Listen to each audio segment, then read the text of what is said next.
పూర్తి చేసుకున్నాం. ఇక్కడ 8 సరికొత్త వందే భారత్ ట్రైన్లు ప్రారంభమయ్యాయి. దానితో పాటు ఆధునిక వసతులతో కలిగి ఉన్న అమృత్ భారత్ రైళ్లు కూడా ఆంధ్రప్రదేశ్ నుంచి వెళ్తుంది. గత 10 ఏళ్లలో 750 కంటే ఫ్లైఓవర్ బ్రిడ్జ్లు కానీ అండర్ పాసేజీలు కానీ రైల్వేస్లో నిర్మించబడింది.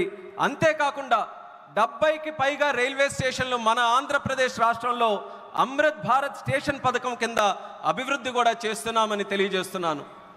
साथियों, इंफ्रास्ट्रक्चर के लिए जब इतने सारे काम होते हैं तो उसका बहुत मल्टीप्लायर इफेक्ट होता है.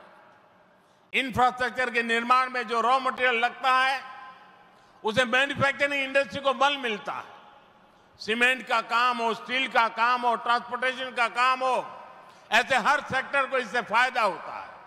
इंफ्रास्ट्रक्चर विकास का सीधा लाभ हमारे नौजवानों को होता है, उन्हें ज्यादा रोजगार मिलते हैं. आंध्र प्रदेश के भी हजारों युवाओं को इन इंफ्रा प्रोजेक्ट से रोजगार के नए मौके मिल रहे हैं. మిత్రులారా, ఇంత భారీ స్థాయిలో మౌలిక వసతులు అభివృద్ధి జరగడం వల్ల ఆర్థిక వ్యవస్థలో మల్టీప్లయర్ ఎఫెక్ట్ ఏర్పడుతుంది. నిర్మాణ రంగంలో కావలసిన రా మెటీరియల్స్ సిమెంట్ అయినా, స్టీల్ అయినా, రవాణా వంటి రంగాలకు గణనీయమైన డిమాండ్ ఏర్పడుతుంది. దీనివల్ల తయారీ పరిశ్రమలకు బలం ఏర్పడుతుంది. ఈ పరిశ్రమల ద్వారా మన యువతకు నేరుగా ఉద్యోగ అవకాశాలు పెరుగుతాయి. ఆంధ్రప్రదేశ్లో వేలాది మంది యువకులకు ఈ ప్రాజెక్టుల వల్ల సరికొత్త ఉపాధి అవకాశాలు కూడా లభిస్తాయని తెలియజేస్తున్నాను. साथियों, मैंने लाल किले से कहा था कि विकसित भारत का निर्माण गरीब, किसान, नौजवान और नारी शक्ति इन 4 पिलर्स पर होगा. एनडीए सरकार की नीति के केंद्र में 4 पिलर सबसे अहम है. हम विशेषकर किसानों के हितों को बड़ी प्राथमिकता देते हुए काम कर रहे हैं. किसानों की जेब पर बोझ न पड़े और इसलिए बीते 10 सालों में केंद्र सरकार ने सस्ती खाद देने के लिए करीब 12 लाख करोड़ रुपए खर्च किए. हजारों नए और आधुनिक बीज भी किसानों को दिए. पीएम फसल बीमा स्कीम के तहत आंध्र प्रदेश के किसानों को अब तक 5,500 करोड़ रुपए का क्लेम मिल चुका है.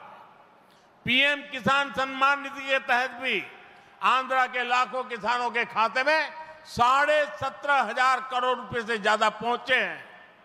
మిత్రులారా, నేను ఎర్రకోట నుంచి స్పష్టంగా చెప్పాను, వికసిత్ భారత్ నిర్మాణం కావాలంటే పేదవాడు, రైతు, యువకుడు, మహిళా శక్తి ఈ 4 స్తంభాలపై ఆధారపడి ఉంటుంది.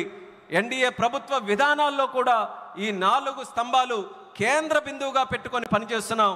రైతు ప్రయోజనాలు అత్యంత ప్రాధాన్యత తీసుకుంటూ మేమందరం కూడా కేంద్రంలో పనిచేస్తున్నాం. రైతు జేబులకి భారం పడకుండా ఆ ఉద్దేశంతో గత 10 ఏళ్లలో ఎరువుల కోసం ఏకంగా 12 లక్షల కోట్ల రూపాయలు ఖర్చు కేంద్ర ప్రభుత్వం చేసింది. 1000కి పైగా సరికొత్త మరియు ఆధునిక విత్తనాలు కూడా రైతులకి అందించబడ్డాయి.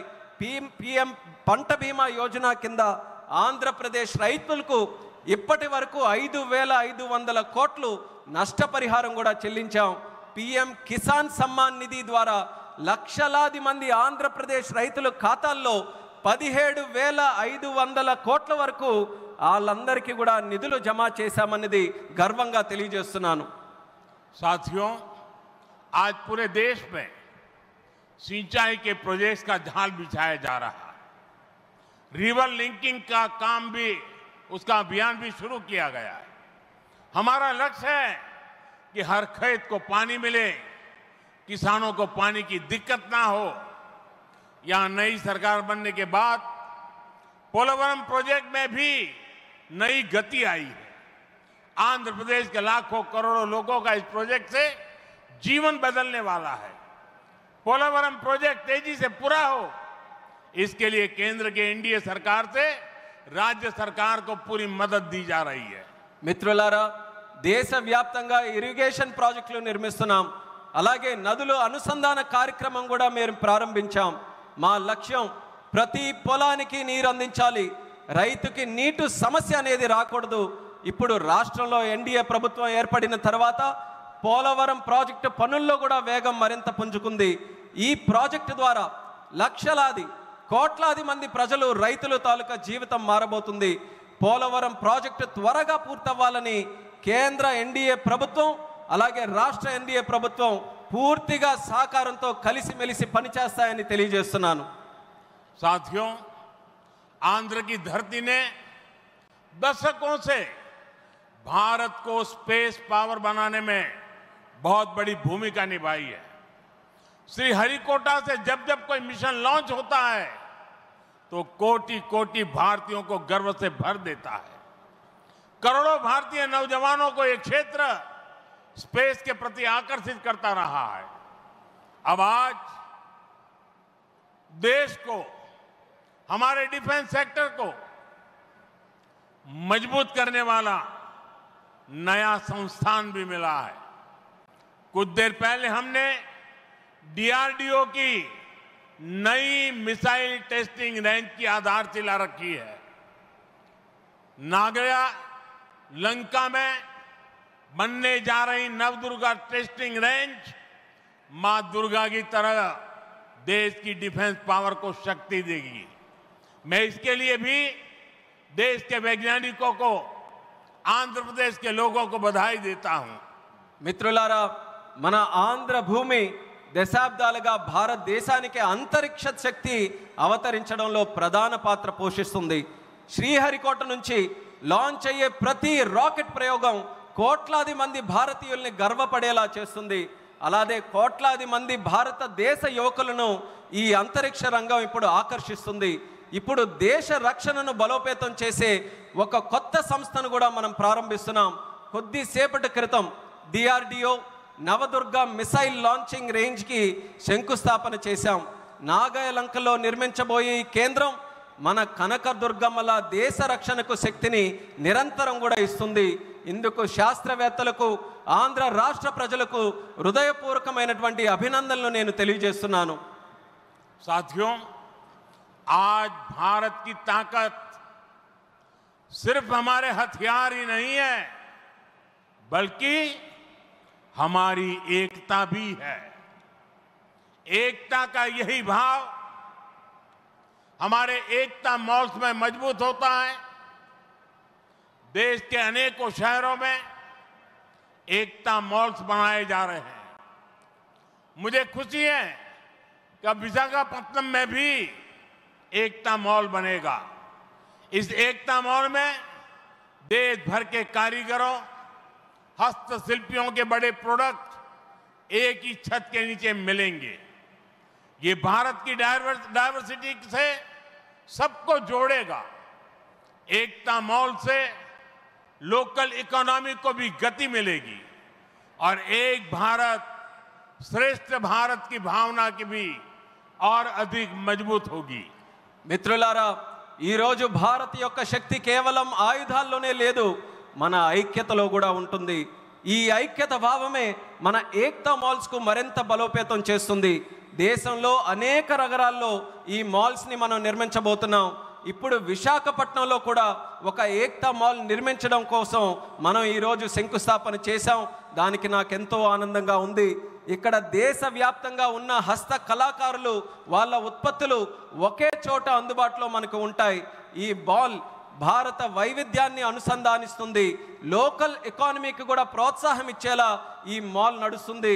అలాగే ఏక్ భారత్ శ్రేష్ఠ భారత్ అనే భావనను మరింత బలోపేతం చేస్తుందని తెలియజేస్తున్నాను. साथियों, अभी हमने चंद्रबाबू जी को सुना। उन्होंने 21 जून अंतर्राष्ट्रीय योगा दिवस की चर्चा की। मैं चंद्रबाबू का, आंध्र की सरकार का और आंध्र के लोगों का आभारी हूं कि आपने अंतर्राष्ट्रीय योग दिवस के लिए देश का प्रमुख कार्यक्रम आंध्र में करने के लिए निमंत्रण दिया। मैं इसके लिए आपका आभार व्यक्त करता हूं और जैसा आपने कहा है, मैं स्वयं भी 21 जून को आंध्र के लोगों के साथ योग करूंगा और दुनिया का एक कार्यक्रम यहां पर होगा। इस कार्यक्रम का महत्व इसलिए भी है कि अंतर्राष्ट्रीय योग दिवस का 10 साल की यात्रा का ये 10वीं साल का महत्वपूर्ण पड़ाव है। पूरे विश्व में योग के प्रति एक आकर्षण है।